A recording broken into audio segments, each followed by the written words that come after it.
नमस्कार दोस्तों। आज हम 8वीं कक्षा का हिंदी का राम वृक्षा बेनीपुरी लिखित गाना बजाना पाठ देखेंगे। राम वृक्षा बेनीपुरी, इनका जन्म है 1899 मुजफ्फरपुर बिहार। उनकी मृत्यु है 1968 बिहार। उनका परिचय है बहुमुखी प्रतिभा के स्वामी, रचनाकार तथा निबंधकार। इनकी प्रमुख कृतियां हैं नाटक अमर ज्योति तथागत, निबंध है माटी गेहूं और गुलाब, उपन्यास है पतितों के देश में और कैदी की पत्नी, कहानी संग्रह है चिता के फूल और जीवन तरु, यात्रा साहित्य है पैरों में पंख बांधकर, शब्द चित्र है संग्रह माटी की मूर्ति लाल तारा, कविता संग्रह है नया आदमी। तो इस पाठ में क्या है? तो इस पाठ में है गाने बजाने का शौक सभी मनुष्यों को होता है। जो लोग स्वयं गा या बजा नहीं पाते, उन्हें गाना बाजा सुनने का शौक तो होता ही है। गाने बजाने के तरह तरह के ढंग होते हैं। प्रस्तुत निबंध में लेखक ने कुछ देशों के वाद्यों और गायन वादन के ढंग के बारे में बताया है। इसके अतिरिक्त उन्होंने यह भी देखा है कि हमारे कुछ पड़ोसी देशों के वाद्यों और हमारे वाद्यों में साम्य भी है। तो पाठ देखते हैं।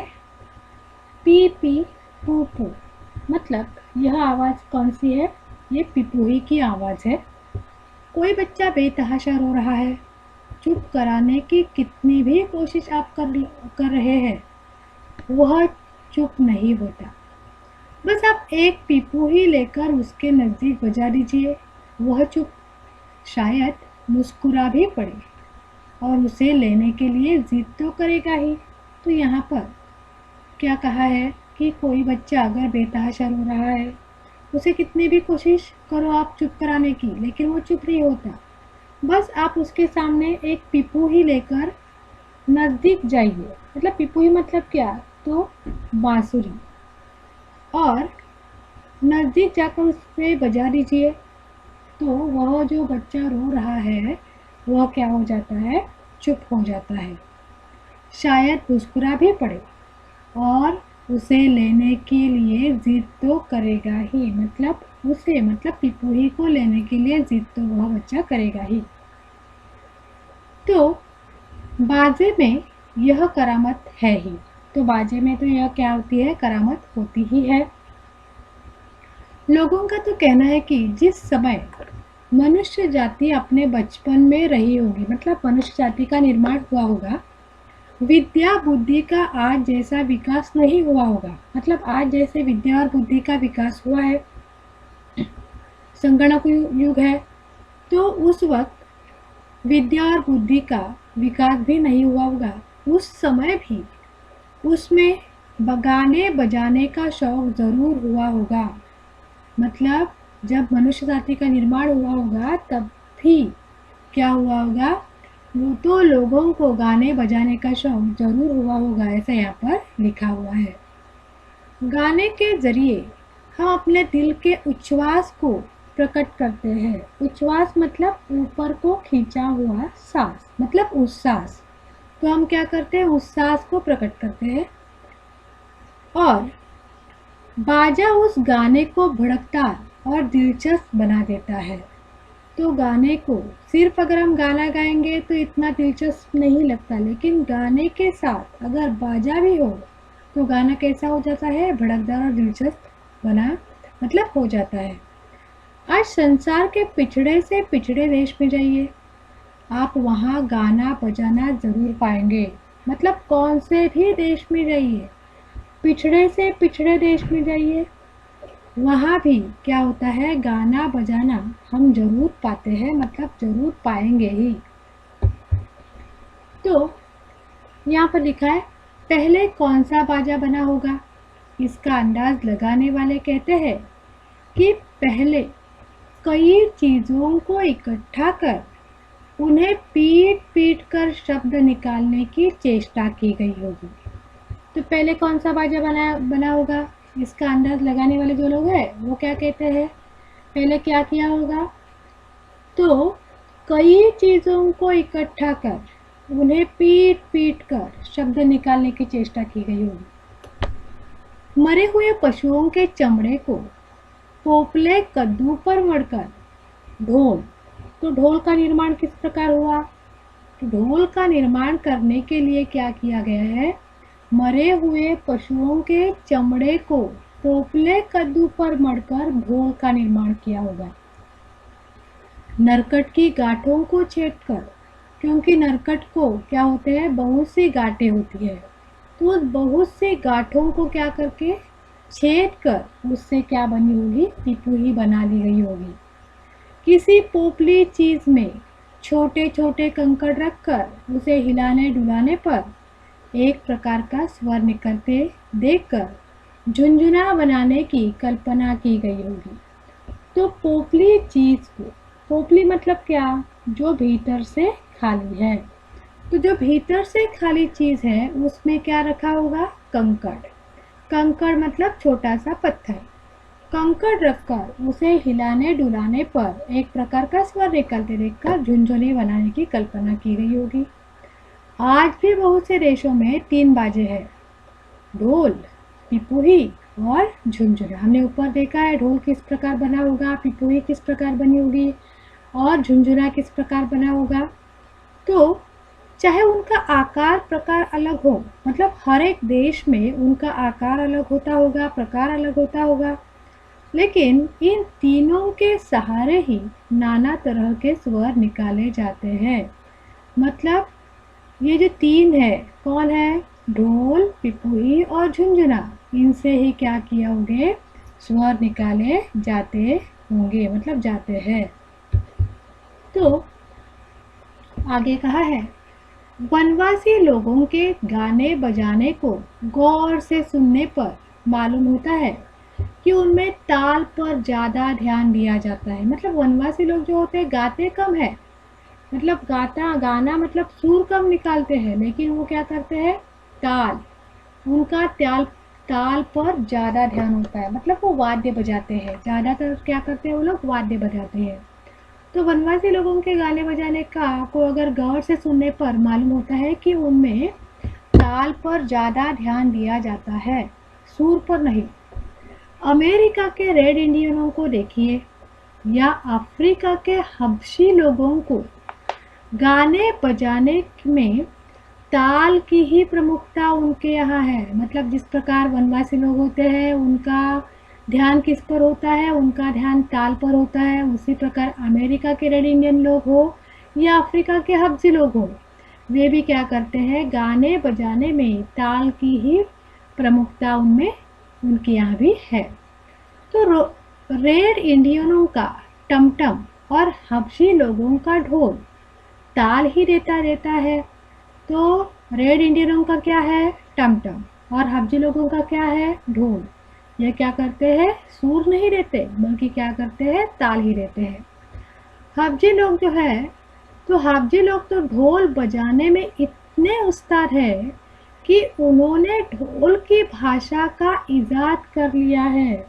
इजाद करना मतलब आविष्कार करना। तो ये जो हबशी लोग हैं वो क्या करते हैं? ढोल बजाने में इतने उस्ताद है कि उन्होंने ढोल बजाने की भाषा का इजाद कर लिया है, आविष्कार कर लिया, मतलब कोई नई चीज़ बना दी है। एक जगह कोई ढोल बजा रहा है, दूसरा मीलों की दूरी पर बैठा उस ढोल को सुनकर समझ लेता है कि वह क्या कह रहा है। मतलब अगर एक जगह पर ढोल बज रहा है और दूसरी व्यक्ति दूसरी जगह पर है, तब भी वह समझ जाती है कि इस ढोल के माध्यम से वह क्या मैसेज देना चाहता है या क्या बताना चाहता है। तो आगे देखते हैं। गाने बजाने का शौक, जैसा कि कहा गया है, पिछड़े से पिछड़े देश के लोगों में भी है। मध्य अफ्रीका के लोग खूब गाते बजाते हैं। तो यहाँ पर क्या कहा है कि मध्य अफ्रीका के लोग क्या करते हैं? खूब गाते हैं, बजाते हैं, और उनका गवैया दल जहाँ जाता है तो उनका जो गवैया दल होता है, मतलब गाने की टीम होती है, वह जहाँ पर जाती है उसे पूरा सम्मान मिलता है। तो गवैया दल जहाँ पर जाता है उन्हें क्या करते हैं, पूरे सम्मान लोग क्या करते हैं वहाँ पर देते हैं। किंतु वहाँ के गवैयों पर एक आफत भी है। लेकिन वहाँ के जो गवैये हैं उन पर एक आफत भी है। कौन सी है? तो किंवदंती है, मतलब एक कथा है कि जो सबसे अच्छा गाता था राजा उसकी आंखें निकलवा लेता था। मतलब क्या करता था, जो अच्छा गाने वाला होता है, गवैया होता है, उसे क्या करते हैं राजा इनाम देते हैं। लेकिन यहाँ पर इनाम नहीं, बल्कि जो अच्छा गाने वाला है उसकी आंखें निकलवा लेता है। क्यों निकलवा लेता है? इसके पीछे क्या मतलब है राजा का? तो जिससे गवैया राज्य छोड़कर दूर देश न चला जाए।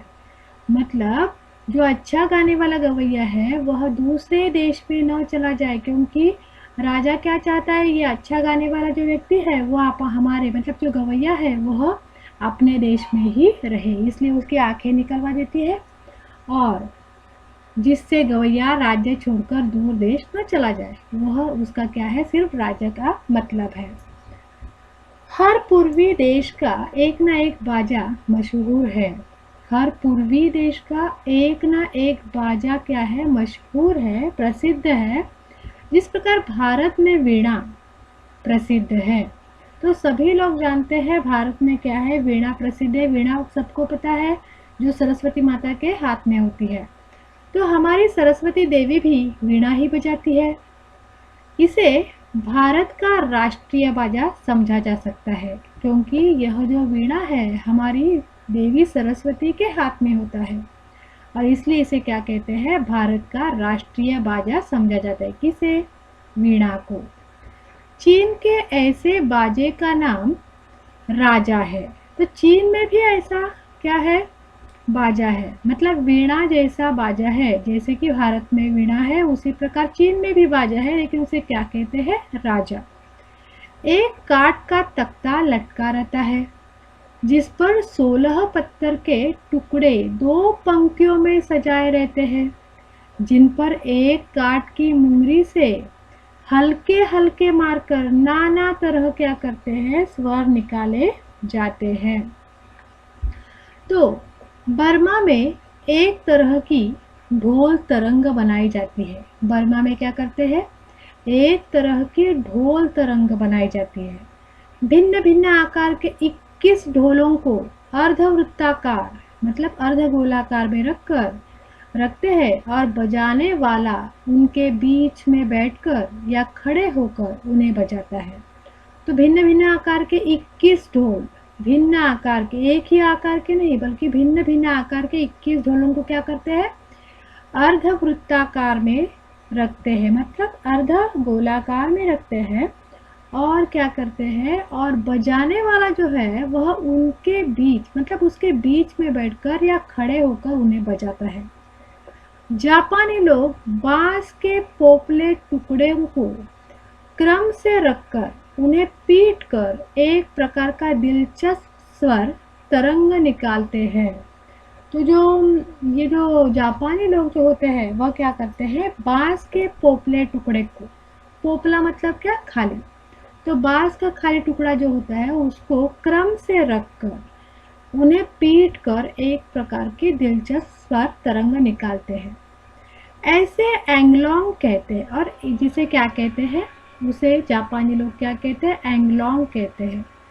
जापान में भारत के ही समान तार के संयोग से बने बाजों की भी बड़ी कदर है। तो भारत में तार के संयोग से कौन सा बाजा है, वीणा, जो सरस्वती माता के हाथ में होता है। तो तार के संयोग से बने बाजों की भी बड़ी कदर है। कहाँ पर, जापान में। सितार, सारंगी, वीणा, ऐसे बहुत से तार वाले बाजे वहाँ है। तो जापान में सितार है, सारंगी भी है, और वीणा, ऐसे बहुत से तार वाले बाजे वहाँ पर, मतलब जापान में है। उत्तरी अमेरिका के रेड स्किन जाति के मस्त गवैये होते हैं। मस्त मतलब मतवाले गवैये होते हैं। उनके पास केवल 3 ही बाजे होते हैं, 3 ही बाजे। कौन से? ढोल, पिपूही और झुनझुना। किनके यहाँ पर? अमेरिका के रेड स्किन जाति के मस्त गवैये जो होते हैं उनके पास 3 ही बाजे होते हैं, ढोल, पिपूही और झुनझुना। किंतु इन्हीं के सहारे वे बड़े मज़े ले गा लेते हैं। वो क्या करते हैं? बड़े मज़े से क्या करते? 3 ही चीज़ों से, 3 ही ढोलों से क्या करते हैं? मज़े से गाने गा लेते हैं। अमेरिका के कुछ आदि निवासी मतलब पहले से बसे हुए जो लोग हैं एक विचित्र ढंग के ढोल का प्रयोग करते हैं। कौन सा है वह? एक छोटे से ढोल में पानी रख देते हैं। क्या करते हैं वे लोग? एक छोटे से ढोल में पानी रख देते हैं। अपने स्वर के अनुसार बनाने के लिए गवैया बार बार उसके पानी को कम या बेशी करते। बेशी मतलब ज़्यादा। तो ये जो स्वर के अनुसार क्या करते हैं गवैया? बार बार उसके पानी को कम या बेशी मतलब पानी को कम या ज़्यादा करते हैं। कुछ बाजे तो खूब ही विचित्र होते हैं। न्यासालैंड टापू के गवैये एक प्रकार का बाजा बजाते हैं जिसे बाजों की खिचड़ी कहा जा सकता है।